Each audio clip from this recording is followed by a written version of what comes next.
Halo warga kimia organik, kita ketemu lagi dalam Chemicats Note. Kali ini Chemicats akan sharing catatan tentang mekanisme reaksi eliminasi yang mencakup mekanisme reaksi E2 dan E1. Alur belajar yang direkomendasikan Chemicats untuk kalian semua adalah 3 tahapan ini. Yang pertama nanti coba cermati dulu contoh-contoh reaksi eliminasi. Yang kedua nanti kita lihat mekanisme reaksi E2-nya. Dan yang ketiga kita lihat mekanisme reaksi E1. Nanti Chemicats juga akan menunjukkan komparasi dengan mekanisme reaksi SN2 dan SN1 yang sudah Anda pelajari di video sebelumnya, sehingga Anda lebih bisa memahami apa karakteristik khusus dari reaksi eliminasi ini dibandingkan dengan reaksi substitusi yang sudah kalian pelajari sebelumnya. Sekarang mari kita lihat dulu beberapa contoh reaksi untuk memberikan kalian feel-nya gitu ya, reaksi eliminasi itu seperti apa. Kalau kita ingat kembali pengantar yang saya berikan untuk ini ya, pembahasan tentang mekanisme reaksi substitusi dan eliminasi. Reaksi eliminasi ini bisa kita ibaratkan sebagai orang yang diputus oleh pasangannya tapi dia tidak bisa move on. Jadi dia tidak mencari pasangan pengganti ini ya, mantannya, tapi dia lebih memilih untuk melakukan rearrangement internal dan mengubah kondisinya sehingga menjadi lebih stabil.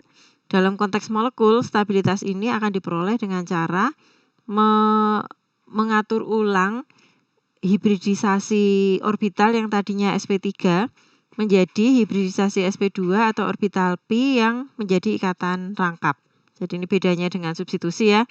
Kalau substitusi kestabilan itu diperoleh dengan cara cari pasangan baru. Kalau pada eliminasi, kestabilan baru ini diperoleh dengan cara internal rearrangement dari ikatan tunggal menjadi ikatan rangkap. Nah, ini adalah satu contoh reaksi, misalnya isopropil bromida direaksikan dengan sodium etoksida dengan pelarut alkohol pada suhu tinggi, jadi dengan pemanasannya pada suhu 55 derajat Celcius, nanti kita akan mendapatkan propena dan hasil samping berupa sodium bromida dan etanol. Contoh yang lain, kalau kita lakukan dengan isopropil bromida dengan sodium etoksida dan etanol juga pada suhu yang tinggi juga, nanti Anda akan dapatkan metil propena dengan hasil samping yang sama berupa sodium bromida dan etanol. Nah, dalam hal ini sodium etoksida itu dia berfungsi sebagai basa, sementara etanol berfungsi sebagai pelarut. Nanti kita akan lihat ya kenapa Anda memerlukan pelarut dan sekaligus basa. Terus yang perlu Anda perhatikan juga di sini adalah prosentasenya. Prosentase produk ternyata tidak 100% menjadi produk sesuai dengan mekanisme reaksi ini. Misalnya untuk propena tadi hanya 79%, lalu untuk metilpropena ini hanya 91%. Nah, terus sisanya jadi apa? Nah, itu nanti kita lihat ya di belakang.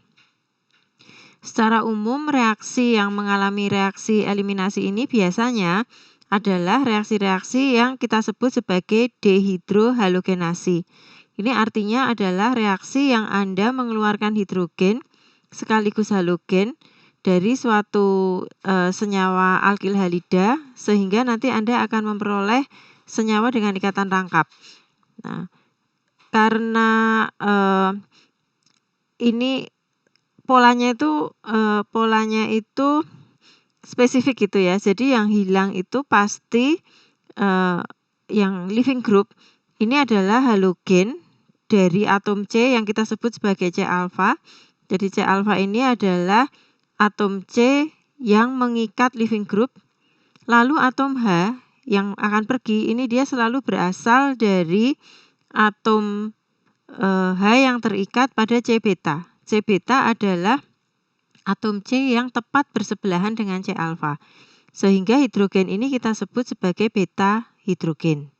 Nah, karena yang tereliminasi ini adalah beta hidrogen, maka senyawa ini sering juga kita sebut sebagai senyawa eliminasi beta, atau sering juga disebut sebagai 1-2 elimination, karena ini sekaligus mengeliminasi 2 komponen di dalam molekul Anda dan komponen itu bersebelahan. Basa yang ideal untuk terjadinya reaksi eliminasi sebagaimana tadi Anda lihat pada slide sebelumnya adalah garam-garam alkoxide, contohnya sodium etoxide atau C2H5ONa. Ini salah ya, saya seharusnya nggak pakai H, jadi harusnya C2H5ONa. Baik, itu gambaran reaksinya dan produknya. Jadi Anda sudah mulai bisa memahami ya bedanya reaksi eliminasi dengan substitusi. Nah, sekarang sebagaimana di reaksi substitusi, reaksi eliminasi itu juga ada 2 macam, yaitu reaksi eliminasi yang bimolekuler dan unimolekuler.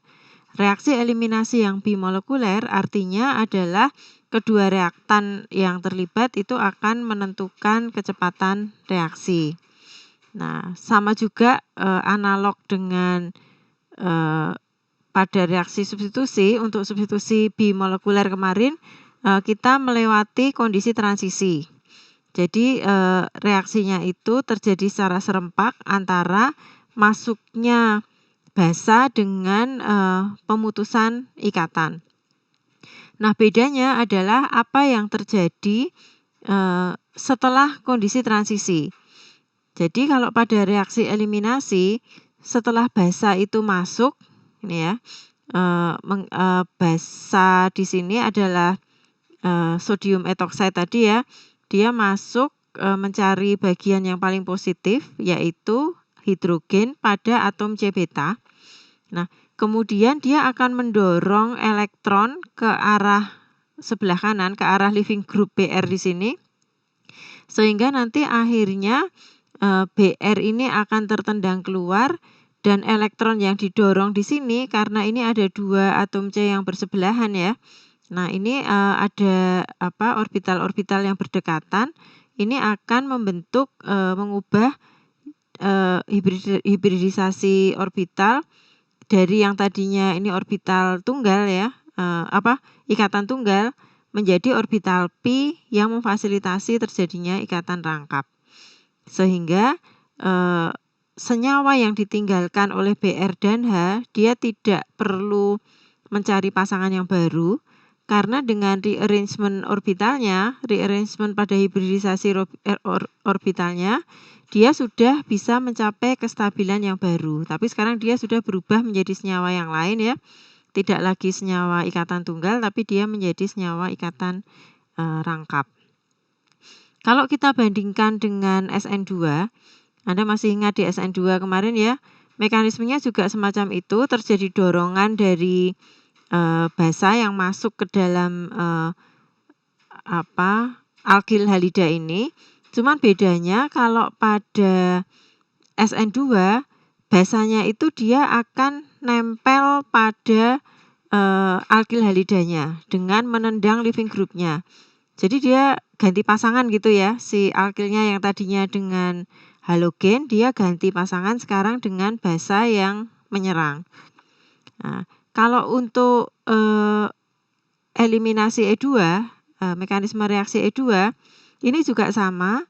Basa itu awalnya dia masuk juga ke molekul alkil halidanya, ini pada kondisi transisinya.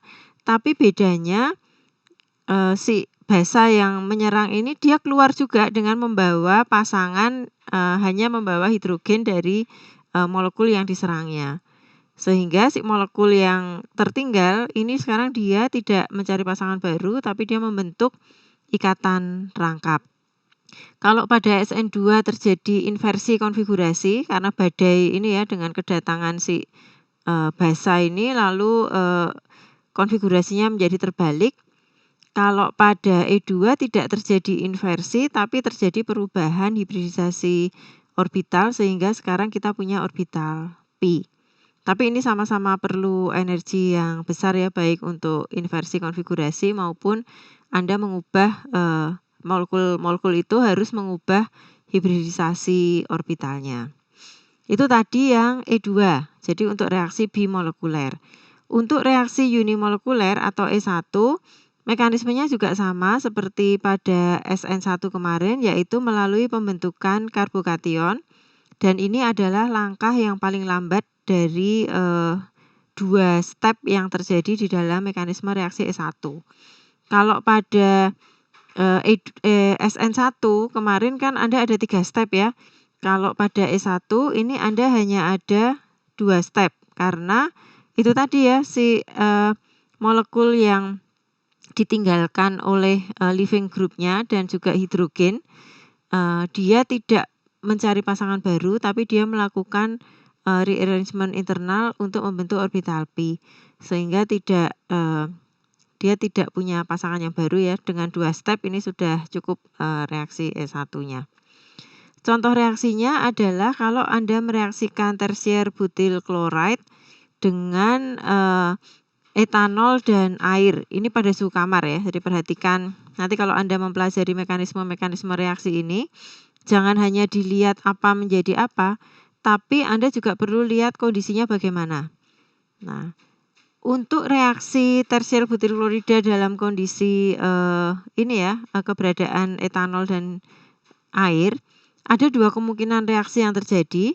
Bisa jadi dia menjadi tersier butil etil ether melalui mekanisme reaksi SN1, atau dia membentuk alkena yaitu 2-metilpropena melalui mekanisme reaksi E1. Kalau hasil eksperimen menunjukkan bahwa 83% reaksinya itu mengikuti mekanisme SN1, sementara 17%-nya ini mengikuti mekanisme reaksi E1. Nah, kalau kita mengacu pada mekanisme step-step mekanisme reaksi E1 yang tadi kita bicarakan, step pertama sama ya, pembentukan karbokation. Anda sudah hafal di sini ya. Makanya kita perlu pelarut karena kita perlu mensolvasi Cl- ini ya dengan ikatan hidrogen.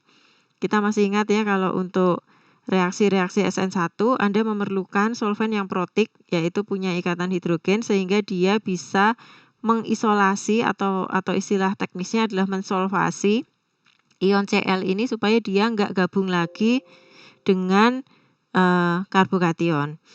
Lalu step yang kedua, nah ini ada 2 kemungkinan.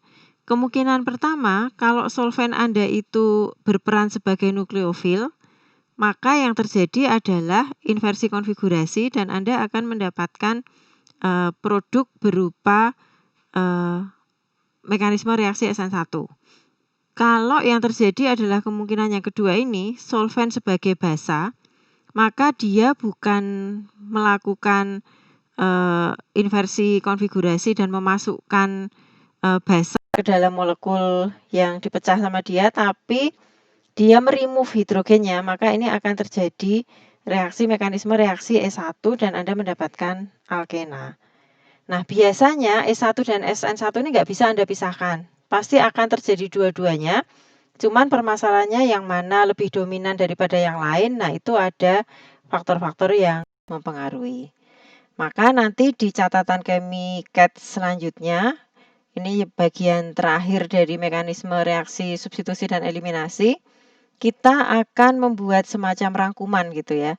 Jadi dengan uraian selama ini, sejak video yang pertama tentang SN2 ya sampai sekarang, kita sudah membahas 4 mekanisme reaksi SN1, SN2, E1, dan E2. Ini sebetulnya gimana cara kita mendeteksi kapan mekanisme yang ini terjadi sementara yang itu tidak. Nah, kita akan pelajari ini di video selanjutnya. Maka sampai jumpa di video selanjutnya.